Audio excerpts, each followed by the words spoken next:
राज्यामध्ये निवडणुकीची रणधुमाळी आता सुरू होणार आहे। राज्यातील 246 नगरपालिका आणि 42 नगरपंचायतींच्या निवडणुकीसाठी उमेदवारी अर्ज भरण्याची प्रक्रिया आजपासून सुरू होणार आहे। 17 नोव्हेंबर हा अर्ज भरण्याचा शेवटचा दिवस असेल।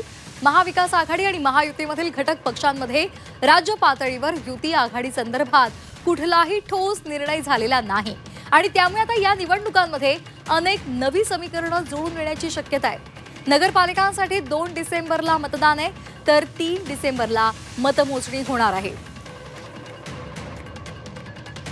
तर यावर आपण ग्राफिक्सच्या माध्यमातून एक नजर टाकणार आहोत। निवडणुकीची प्रक्रिया नेमकी कशी असणार आहे आपण पाहूयात।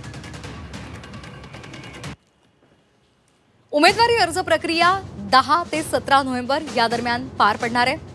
अर्ज माघार घ्यायचा असेल, परत घ्यायचा असेल तर त्यासाठी 21 नोव्हेंबर पर्यंत मुदत देण्यात आली आहे।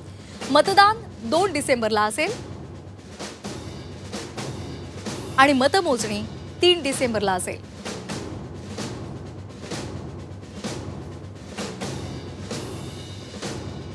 तर मिनी विधानसभेचा अर्थात स्थानिक स्वराज्य संस्थांच्या रणधुमाळीला आजपासून सुरुवात होणार आहे।